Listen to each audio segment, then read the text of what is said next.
Well, good morning.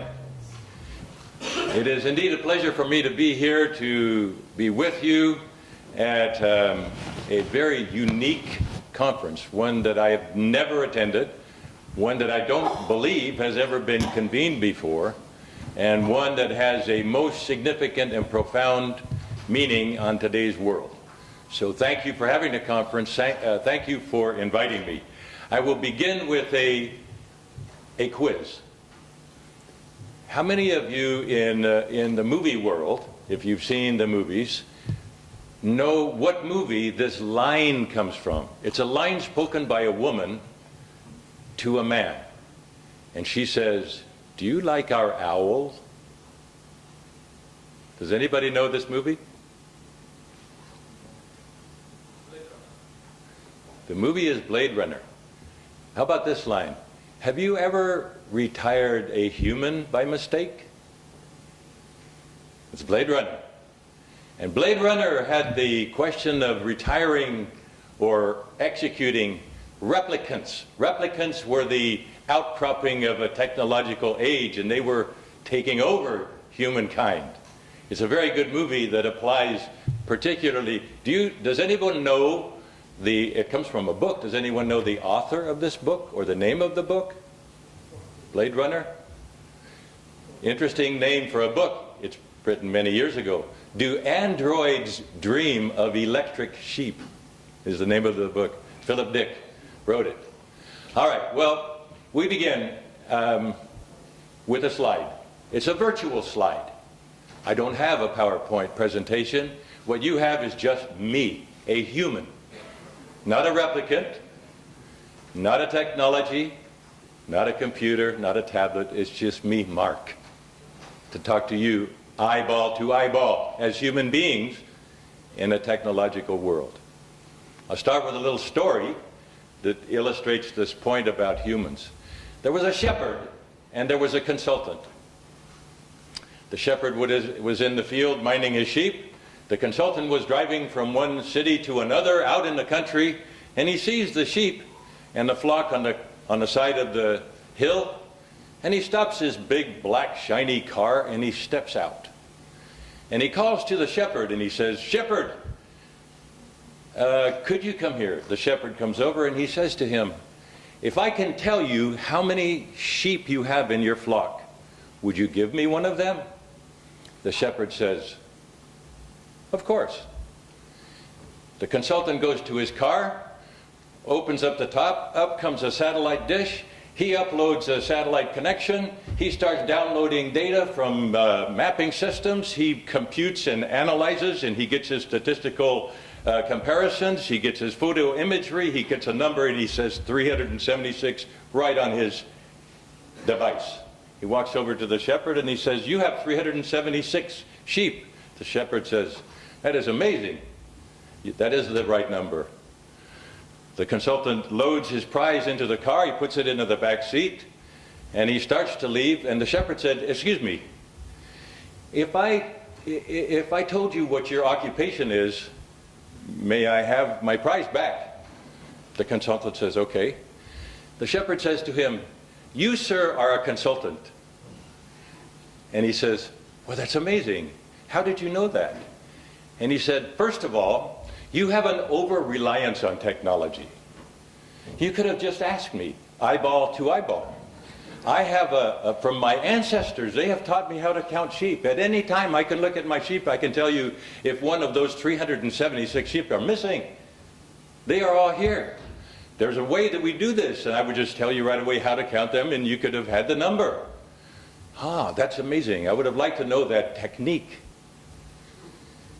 And he said, "The second way I know you're a consultant," he said, "you do not know what you're talking about. Now," he said, "can I have my dog back?"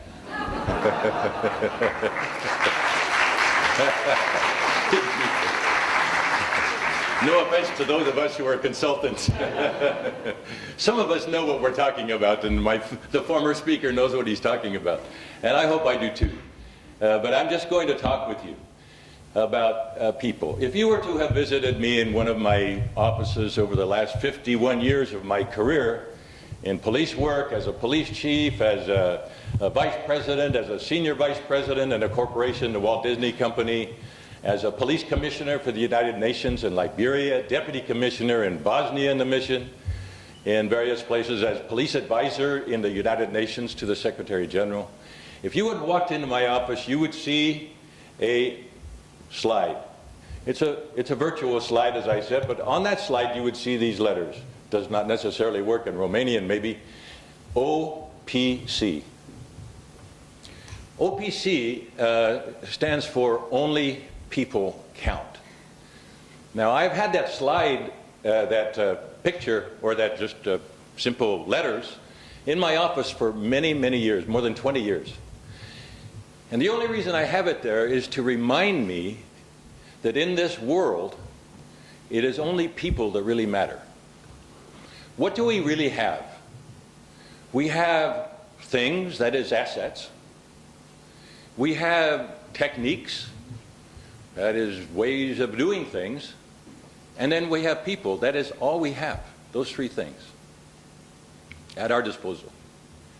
In the end, it is not our things, our technology, it is not our techniques, it's how we use this technology, it is the people. I have been in desperate places of the world, very difficult places, the muddy, the bloody, the dusty places of our world, as you might say, in Liberia, in many countries in Africa. I grew up in the Congo as a boy. Then it was Belgian Congo, now Democratic Republic of the Congo. And so I've seen some desperate places of the world. And I've seen very resilient, very challenged people who had no technology, who had no techniques, but they got the job done because they were people with energy, with creativity, and with persistence. So it's not the technology that will work in this world, it is the people. And as a manager, as a leader, across my many years of public and private service, I've always relied on people, because people count. Only people count. It's not the technology. And we live in a world increasingly, and the simple point I want to make with you, not a complicated one, not a technological one. I use no tools other than the person standing in front of you to tell you that in this world it's becoming increasingly important to rely on each other. That's my whole message. It's a simple one. The founder of the Marriott chain, Bill Marriott, the hotel chain, stepped to a lectern like this one after a speech, and they presented him an award. And they said, Mr. Marriott, you have the floor. Could you just tell all the guests of all the Marriott hotels around the world, what would you say to them? And he said, the shower curtain goes on the inside of the tub. A simple message by a man who had it figured out. What is important in all those hotel rooms to help the maintenance crew, because they are the ones doing the work. We talk about VIPs, and I've been called a VIP, a few times, but I refer to the people doing the work as the MIPs, the most important people, because only people count. All right, what is this world in which we live? We live in a world in crisis. Our first speaker spoke very eloquently about crises, and I thought I like the distinction that he made between an event and a crisis. An event is not necessarily a crisis unless it has a profound effect on the organization, on people of the organization, and so forth. Corporate crisis, such as Volkswagen, they had lying that took place. In the U.S., the Wells Fargo Bank going under a crisis right now, corporate crisis. We have terrorism as a crisis that affects governments. We have an earthquake disaster that can become a crisis. Food tampering that results in people dying. Crisis of the organization with the stock plummeting. We have problems like that that are crises. And then crises compounded by the world in which we live that is a world in conflict. One of those is the refugee crisis arising out of conflict. So we work and live in a world in crisis. We work and live in a world in conflict. As people talk about conflict in the world, the wars, sub-regional wars, I've been to the scene of many post-conflict locations, sub-regional wars. I've seen the results of war. Bosnia, 3 years of war. Liberia, 14 years of war, where for the first time in the people who were coming up were less educated than their forebears, because for 14 years schools were closed in Liberia. And then rebuilding the police of Liberia, opening a new police academy and so forth as a result of the war in West Africa that threatened to be a raging fire taking over all the Great Lakes states and all of that in a great world war of Africa. Fortunately, it subsided. There's still conflict in the world. Many conflicts, sub-regional and others. So we live in a world in crisis and a world in conflict. We live in a global world. You know, I like to say that there are no calm ponds anymore. What does that mean? If you have a pond in Romania and a pond in Macau, or one in my hometown in California, there's a pond. If you drop a pebble in a pond in Romania, that wave will be felt in my pond in California. If it's a significant event, there are ripples now that are global because the world is increasingly flat. Thomas Friedman wrote this great book, The World is Flat. In it he talks about all the signs that are increasingly so that, for example, in technology, we have come at a time when we're coming to that time when all calls are local calls. Localities are no longer Bucharest and Los Angeles and Paris and Rome and Vienna. We are in this global world. It's flat. So in this flattening world, in a world that is becoming more close to each other, then we add the additional factor of this technological world, hence the result of this, the origin, I'm sure, of the creation of this conference, a technological world. So in a world in crisis, in a world in conflict, in an increasingly flat world, and in a technologizing world, to use the verb for what's happening in technology, exponential movement of technology now, the curve is still very steep, as everyone who's in this industry would tell me and has taught me for years, that this upward curve is at an exponential rate. So technology, we have not even begun to see the profound effect.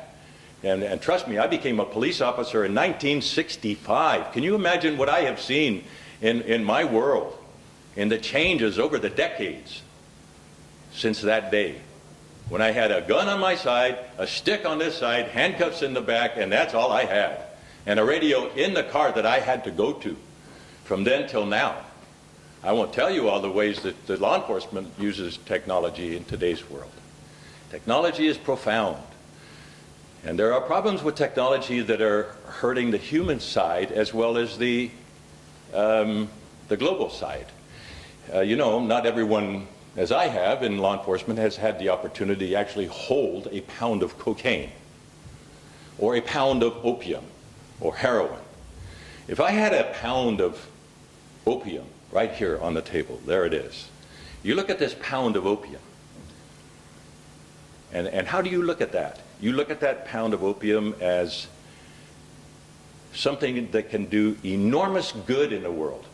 All these analgesics that come out of opium, you know, reduce pain and help in surgeries and recoveries and reduce misery in the lives of many, they come from opium.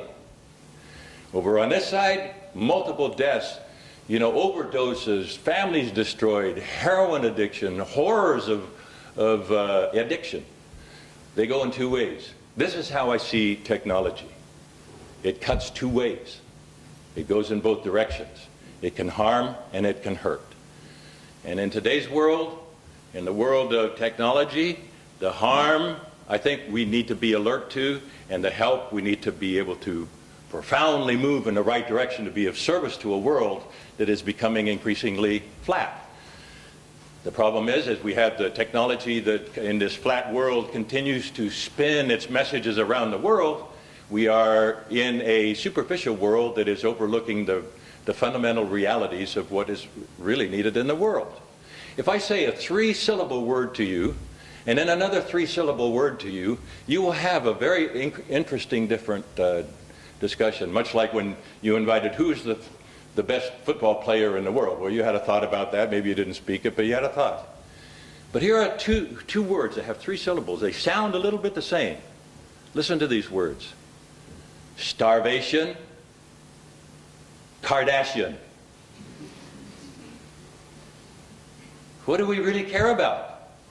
What are the messages? What are the things that are, we talked about Kardashian.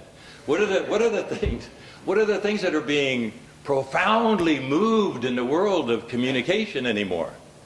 And to me, of course, I mean, having grown up in Africa and worked in Africa and in Asia, South America, the complicated post-conflict environments compounded by disasters like Haiti, where I served for a while. Haiti with its cholera after earthquake, after floods and hurricanes most recently, thousands of people, and the suffering of that, and starvation that goes along with that. And yet people, you turn on the news, what do they want to hear about? Kardashian. Starvation? Okay. You see the effect of all of that? And so this is this world now that is in crisis.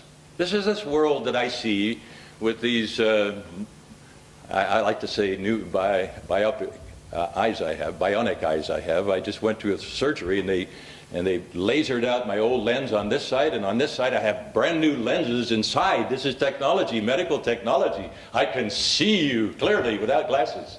20/20, both eyes. It's wonderful. Excuse me, that's just a little side. I'm very happy to be able to see so clearly just recently. But in that kind of world, in the technological world, the danger side over here. That conflict world, that crisis world, that flatter world, that technological world, we are a world prone to hysteria. We are in a hysterical world. What do you mean, Mark? You say hysteria?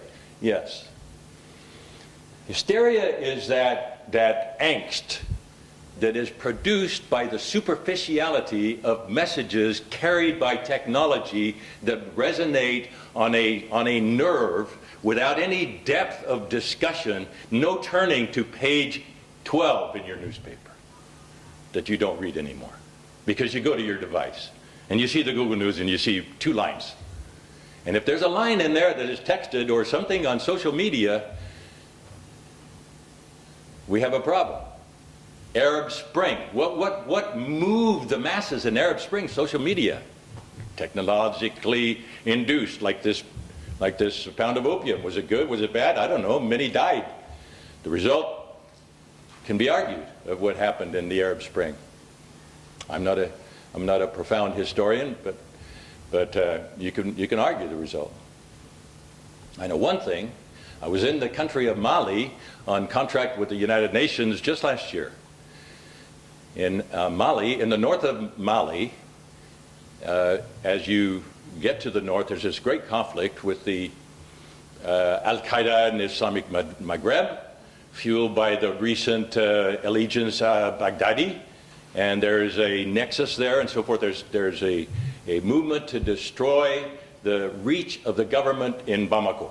And so in this town of Gao, there's a lot of discussion up in the north of Mali about the peace accords that are being signed or not. There was a riot. 3,000 people assembled in the UN outreach headquarters in the town of Gao, G-A-O. And they rioted. They threw Molotov cocktails at the UN. They threw rocks all day long. Why did they assemble there? Facebook. And Facebook posting had a counterfeit UN flag over a counterfeit peace accord that had been signed, presumably by the UN, but it was not, it was a fraud. But there was the UN flag on a Facebook posting by one of the factions that were fighting, and a result of that, the anger at the UN by that Facebook posting was such that 3,000 people assembled and rioted. After the riot was over, people were dissipating, the crowd was moving, the peacekeepers that were there in front guarding, their emotions still heightened after having all the rocks thrown at them, several injured, fired weapons, 4 people died, 18 were injured. I went to investigate the illegal use of force by UN peacekeepers. You know, to me, one who's worn a blue beret, one who has served in UN missions, this is a horrible event. Now, I don't blame Facebook. I'm just saying that that's the opium of today. It's used well. It's used meaningfully. It's used in an improper way.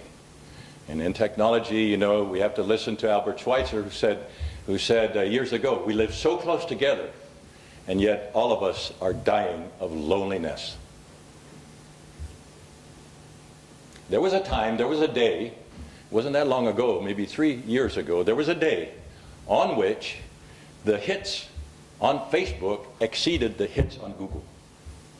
Now, what do you make of that? You can analyze that, and I have a view, and that is, people are more interested in relationships in this world that I've described than they are in information.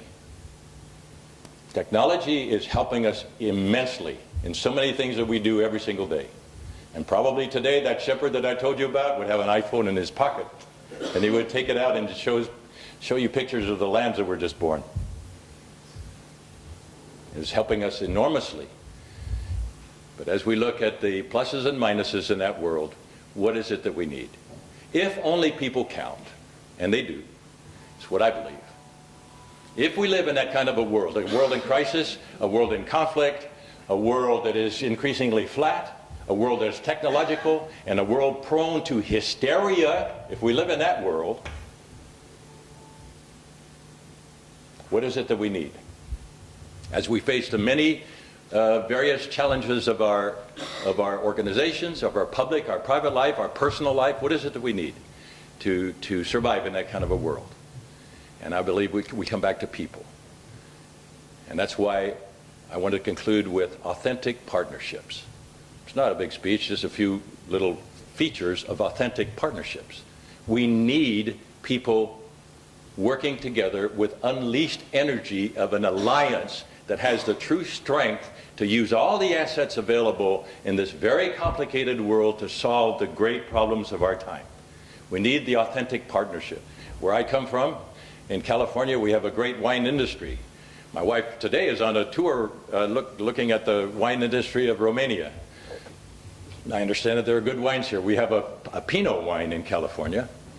Now, Pinot, so this might not work in Romanian, as the translator is helping those of you who are listening in Romanian.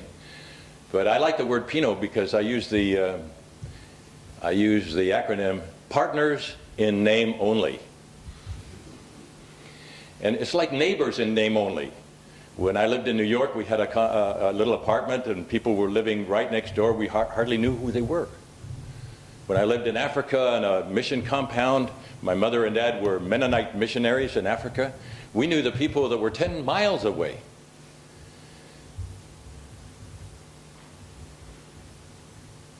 So we need people in alliances who work together, who come together in authentic, not in name-only partnerships. What are the features of an authentic partnership? I will give you 4, and then I will sit down and we can move along with our day. Number 1, I believe an authentic partnership has a mutuality of vision. People talk about a shared vision. You say, Mark, what is a vision? Or what is your vision of a vision? A vision, I believe, is how you see the world with you living and leading in it and making a difference in it. How do you see that? And if there's a mutuality of vision, as people come together, we see this is the way things will be. We know what good looks like. If we have that, we have something. One ingredient. Second ingredient is a mutuality of goals. Now, a goal is not a dream, and a goal is not a fantasy. Let's make sure we understand the difference between a goal and a dream and a fantasy. Okay, what is a fantasy? A fantasy is a trick that your mind plays. Now, maybe a fantasy is a trip that you're going on as I'm talking to you rather than paying attention to me. So pay attention. A fantasy is a trick that your mind plays. A dream is a wish that your heart makes. This comes out of a line of a Walt Disney movie. A dream is a wish your heart makes. It's Pinocchio, right? I'm not going to sing it for you, but it comes from a song. Okay, a dream is a wish your heart makes when you're fast asleep. You know the song. So, but that's not a goal. A dream is not a goal, and a vision is not a goal. A vision is a vision. And a fantasy is not a goal. A goal, I like to say, is a dream that you write down. A goal is a dream that you write down. And so if you have a mutuality of vision, you have a shared vision. If you have a mutuality of goals, and then you have a mutuality of assets. This is where we have linkages. This is where we put our assets mutually on the table together to face a common adversary in cyber, to face a common threat in crisis, to face a common ideal that we have in whatever way of life we are. So we share our assets. Too many assets in this world are kept in these so-called silos. Well, silos are good things, you know, because they store grain. But when it comes to separating from each other in a world that is being torn apart in a certain way, in the way that I described, we need to bring our assets together out of the silos and onto the common playing field where we desperately need people to work together. And common alliances, that's what we need. So we need mutuality of vision, we need a mutuality of goals, we need a mutuality of assets.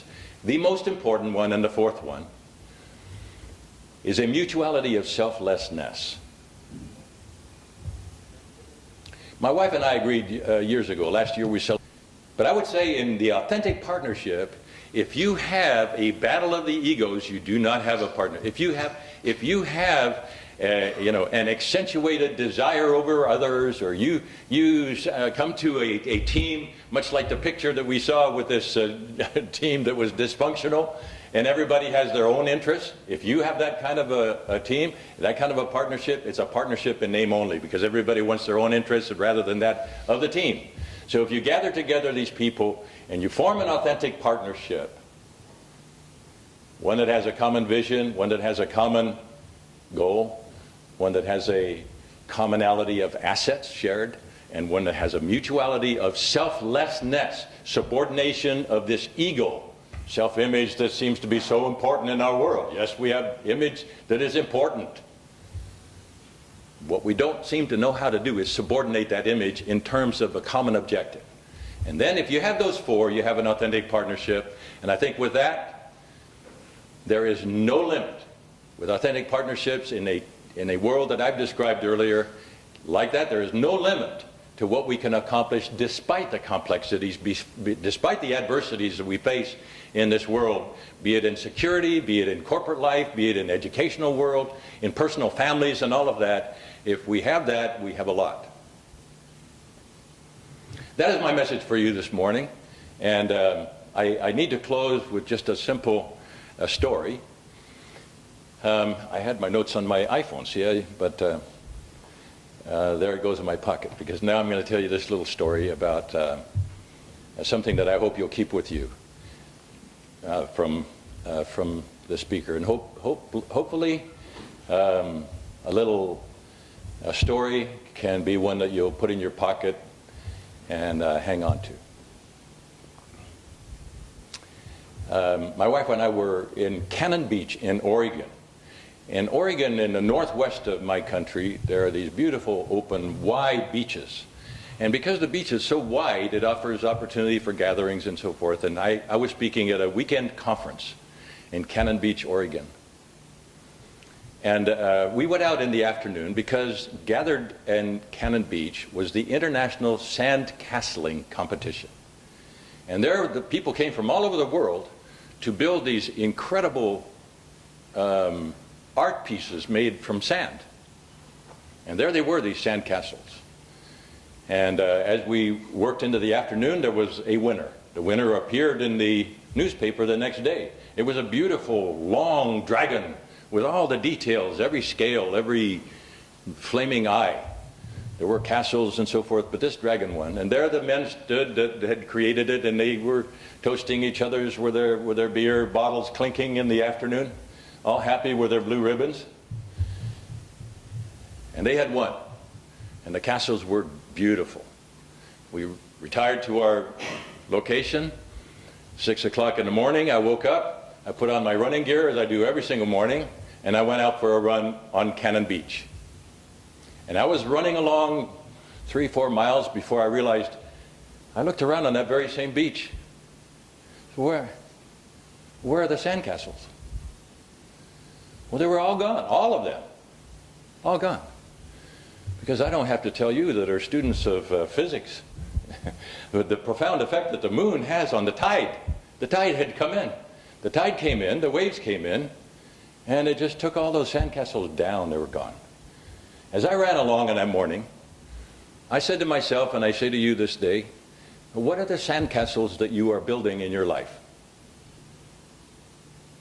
What are you doing that really matters? What are you doing that makes a difference in this world? Is it relevant? Does anybody care? Will it last beyond today and the tide that comes in? You know, we talk about legacy. What do you leave behind? What am I giving to my children? What am I teaching them? Who will be the leaders for the future? Am I an example for them? I hope so. So I hope you will join with me in that lesson that I learned on that foggy morning in Cannon Beach, Oregon, when I asked myself, what are the sandcastles that you're building? Thank you very much.